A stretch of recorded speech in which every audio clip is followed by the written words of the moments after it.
Hi, and welcome to the Rich Booker Show, real local news and political talk on Radnor Studio 21. First, my political perspective. This past week, the Radnor Board of Commissioners elected new leadership and reinstated the Township Solicitor and Special Counsel. The new president and vice president of the board, as well as council, were all elected and approved on a strictly partisan basis. While Radnor Democrats in the past had indicated that they wanted to reach out to the Republicans and for a 4-3 split board to work together, we now see that that was a farce. In the past, board leadership had ensured that the minority party was represented in board leadership in order to ensure that there was a voice in our government for all of Radnor's constituents. That is no longer the case, and the people of Radnor will now face the detrimental effects of a one-party rule. When conservative values of lower taxes, smaller government, greater individual liberty, and personal responsibility are not represented in our local government leadership, it hurts all of us. This is playing out now. At the direction of the newly elected board leadership, the Radnor Board of Commissioners will be meeting weekly in 2019 to figure out just how much more of your tax dollars they can spend on new projects and the expansion of government. The Democrats just raised property taxes by 6% and sewer fees by 10%. We can expect new, expensive, and invasive stormwater work that could take away the backyards and recreational space from our residents with no beneficial effect on flooding. This occurs while the Democrats simultaneously give waivers on stormwater infiltration compliance to any developer who asks. In Radnor today, overdevelopment in our neighborhoods increases traffic, increases flooding, increases the burden of government, and increases taxes. All of this occurs at the direction of our one-party dominated Democrat-controlled Board of Commissioners. The quality of life for all of us suffers when we have a one-party Democrat-dominated local government in Radnor. We must work together as Radnor residents to change this in 2019. And that's my political perspective for January 9th, 2019. Today, I have with me Ms. Maya van Rossum, a famous Radnorite and Radnor constituent. Maya is best known to Radnor residents as the Delaware Riverkeeper, and Maya has served as the Delaware Riverkeeper and leader of the Delaware Riverkeeper Network since 1994. She's the author of a new book called The Green Amendment, Securing Our Right to a Healthy Environment, and she's also an original petitioner and organizer of the Green Amendment movement. So Maya is a longtime resident of Radnor and went to Radnor High School, I think, and has been very involved in Radnor politics for years, regularly commenting at the Board of Commissioners meetings, and most recently serving on the Radnor Stormwater Management Advisory Committee. She's married to Mr. Dave Wood, a leader in Radnor Township School District. So Maya, welcome, and thanks for joining me today. Please tell us about your involvement in Radnor politics and why it's important to you. So I grew up in Radnor Township. I've lived here since I was 18 months old. And I went to Ithan, and I went to the middle school, and I went to the high school. It's really been sad for me to see how inappropriate development has been allowed to take place in Radnor Township. And in a community that really should be very progressive when it comes to environmental protection and respect of our community and appreciating the many benefits and values that come from a healthy environment, it's really been unfortunate for me as an environmental activist to see that Radnor is not in fact a leader in those avenues. And so I found myself increasingly, while I was out throughout the Delaware River watershed doing my advocacy, that increasingly I had to come to my own town council to try to urge them to be more progressive when it came to environmental values. And we talked about a lot of issues, and I want to get into those with respect to the laws in Radnor, but the first thing I wanted to talk about was the Stormwater Management Advisory Committee, which you were part of for some period of time, to start it off at least. And that board really was designed to catalog all of the stormwater projects in Radnor, then prioritize them before the Board of Commissioners and tell us which ones should occur. So can you comment on your experience at the board of the Stormwater Management Advisory Committee, and why that would be important to Radnor, and how do you think that should be best utilized, that committee? Yeah, so I actually recommended that the committee be created early on when there was discussion about the creation of the stormwater management fee, which I think was a very progressive, important thing to do. We got the fee, and we did get the committee, but that's right. It hasn't really quite worked out. Right, and I think the reason why the committee is an advisory committee, and it was supposed to be thinking proactively about how to best advance stormwater protection, flood damage reduction, get all the benefits you secure from progressive stormwater management strategies. What would be the best way to pursue that in Radnor Township? And it was the charge of the committee to think about that proactively and to make recommendations to the commissioners. Unfortunately, from very early on, the commissioners, frankly, under all parties, really was not open to what the committee had to say, and to really listening to the committee and being engaged with the committee. There seemed to be that the committee would do its work over here, and the commissioners were doing its work over here, and they were like ships passing in the night. So I realized pretty early on that it was not the right place for me. I have a lot of knowledge on stormwater management. I was served on the statewide Stormwater Management Advisory Committee that created the manual that now operates throughout the state of Commonwealth of Pennsylvania. In stormwater litigation and other That's right. environmental litigation that covers these areas as well. So it just didn't seem, because there wasn't a disconnect and nobody seemed to really be listening to the advisory committee, and I think the advisory committee as a result itself started to flounder, that we just weren't making progress with me trying to work on that committee. It was better for me to go back to the outside and be the advocate that I am.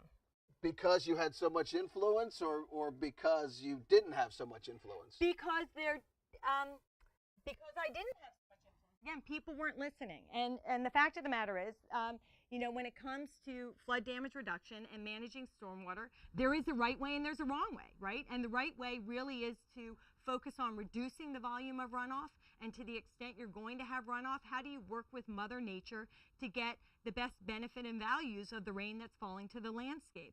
And then there's the wrong way, which is the way it has been done for a long time in the Commonwealth of Pennsylvania and beyond, and frankly continues here in Radnor Township. You can dig a big hole in the ground and create a detention basin that allows stormwater runoff volume to continue to increase along with pollution, dump it directly in the creek, which very literally dumps it directly on your downstream neighbor, causing flooding, flood damages, pollution, erosion, which undermines roads and bridges and infrastructure, washes away our public lands, our private lands. Right. You know, just detaining the water doesn't make a difference. It has to be infiltrated back into the groundwater, taken out of the stormwater, because when you have big storms, it's going to overflow and flood in areas. Yeah. And then it's not, but I want to make it, it's not just about, right, having to capture it and then soak it into the ground. The first step is, how do you avoid creating stormwater runoff in the first place? And using appropriate development strategies and land planning, you can do a whole lot that prevents the creation of the stormwater problem before it even starts. Well, the Stormwater Committee really was focused on identifying the priority areas of stormwater management remediation, or stormwater remediation of flooding, and then prioritizing it. And it seems that was really what I think the Stormwater Committee did a good job of listing 60 or 70 projects that need to be done, but I think that we had a problem in determining what the priorities were. Do you agree with that or disagree? I agree to an extent, and because I think that early on the criteria wasn't laid out about how those priorities would be identified, and it really seemed to be left more to the politics of the day than being much more methodical and identifying criteria. Now, a little bit further down the road, that actually did happen, but from my perspective, a lot had already been derailed by that point. Nonetheless, there are some really good, progressive, important strategies that have been identified and put forth, like a project at the West Wayne Preserve that would really be focused on using that natural landscape for very effective stormwater management, and a couple of other really good recommendations. But they haven't progressed. as Well, they should. I think that I've always argued that the Stormwater Committee was really an improper delegation of the commissioner's responsibility. And I think that originally what some of the commissioners wanted to do was just say, here, we'll give these difficult decisions to this advisory committee. They'll decide, and then we'll just take their advice, and however it works out, we'll have a scapegoat. But what in practice what has happened is that the Stormwater Advisory Committee would recommend a project, and the Board of Commissioners would say, no, I don't want to do it. That costs too much. It's not priority for the, what's flooding the worst, or it's not in my area. And that that political infighting, because the decisions were delegated, was really what the issue was. Yeah. So I view it a little bit differently. I don't view it as the authority was delegated to the Stormwater Advisory Committee, but they were given a charge to think through very carefully and methodically what was happening with stormwater, what was happening with flood damages, and what would be the best investment of the new stormwater fee for addressing those problems, right, and getting solutions. And the way I view it, when I was on the committee and after, the committee was really trying to use good science and experts and expertise and go out into the world and learn the facts and the figures and the reality of what's happening. Think through very methodically, where are the problems and how can we best solve them? And then was hoping to bring forth well thought out decisions to the Board of Commissioners. Mm-hmm. But what would happen was the Board of Commissioners was off on the side, sort of making its own spot decisions. They were sort of reaching in, and there would be these weird directives that would be given to the advisory committee. And at the times when the advisory committee came forth to the commissioners with their very well thought out information and process and procedure, the commissioners would look at it and say, based on politics, we have another thought, right? And so all that good work just sort of got shunted aside, and nobody was listening to the advisory committee's good advice. Well, one of the main criteria that I always was looking for as far as that advice was what stormwater projects gave the most amount of stormwater mitigation or mitigated the largest or least frequent storm per dollar spent. Mm-hmm. And I was always looking for the biggest bang for the buck wondered if you think that was appropriate way to prioritize projects, or if that's not the way we should look at it, if there's other considerations. Yeah, there are a number of ways to think about it, and that's really one of the things that the Board of Commissioners needed to do from their leadership perspective, was right up front make very clear, here are the goals that we are seeking to achieve with the investment of our money. And then all of those discussions about what should be the top priorities and how you would calculate it out should have been decided up front, and then that guidance given to the committee to use as they move forward. And the commissioners should have sought public input in thinking that through. Now, the thing is, of course, everybody wants to get the biggest bang for the buck. Right. But there are a lot of benefits that you can get out of appropriate stormwater management. You can reduce flooding, or you can reduce flood damages, right? Flooding is the water spreading out. Flood damages are the damage to the structures, which is what people are really concerned about, right? They're concerned about flood residential damages. or commercial structures, not stormwater structures. Right, not stormwater structures. Or you also have erosion, right? You have the washing away of public and private lands that happens because of inappropriate stormwater management, or can be resolved by it. There's a lot of pollution that comes from stormwater and stormwater runoff. That's bad for the environment, that's bad for the people, that's bad for downstream communities. And the fact of the matter is, I think pretty much every waterway, with minimal exception, in Radnor Township has been identified as failing to meet state water quality standards, which means Radnor Township is going to have to invest, one way or another, in helping to clean up the water quality in those waterways. If stormwater dollars are invested in approaches that seek to reduce stormwater runoff volume, right? Prevent it, soak it into the ground, take it up into the trees. There are a variety of strategies. What you also do is get tremendous water quality benefits. So your bang for your buck, you're reducing flood damages, you're reducing erosion, you're improving water quality, and you're meeting those legal obligations that Radnor Township is going to have to meet one way or another, right? So you're getting double duty out of your dollar if you do appropriate stormwater management. Well, I think you're right. The issue is that there is flooding, which is an issue, and that's what people are concerned about. That's what the people come to the commissioners about. But there is also the quality of that stormwater as it goes into the waters of the United States and the Commonwealth. And I think that the general public is much more focused on, boy, my street's flooded, or the house is flooded, or the basement's flooded. And that's what seems to be driving a lot of the discussion. But I think that, those may be some of the loudest voices that come Definitely to the commissioner meeting. Yes. But that is actually not for every member of Radnor Township. There really is a good consciousness in the community, in the region, over water quality, over erosion, right? The washing away of our lands. What are we doing to our downstream neighbors? What are the impacts we're having? People appreciate the value of a beautiful, healthy environment. And because they appreciate the environment, but fact of the matter is, if you care about your property values, a beautiful, healthy environment will also increase your property values, which increases the tax base for the community. So there are a lot of things people care about. But yes, absolutely, when somebody has just had floodwaters in their house, they tend to come out and speak most loudly. Definitely. And one of the areas that, to me, is most important is removing the stormwater to the extent that we can from our existing systems. The township ordinance requires the infiltration of water, not just the detention of stormwater for new development. So as you talked about, when there's a new development, the first thought is that they should infiltrate stormwater into the ground and keep it from going off site to having those impacts that you talked about. And I think you were part of the group that really studied and put in place our stormwater ordinance that required that. But yet, every time somebody goes before the board, they say, we can't perk, we need a waiver from the infiltration requirement. I have been the only commissioner that has consistently said, if you can't meet the infiltration, we should not approve the project.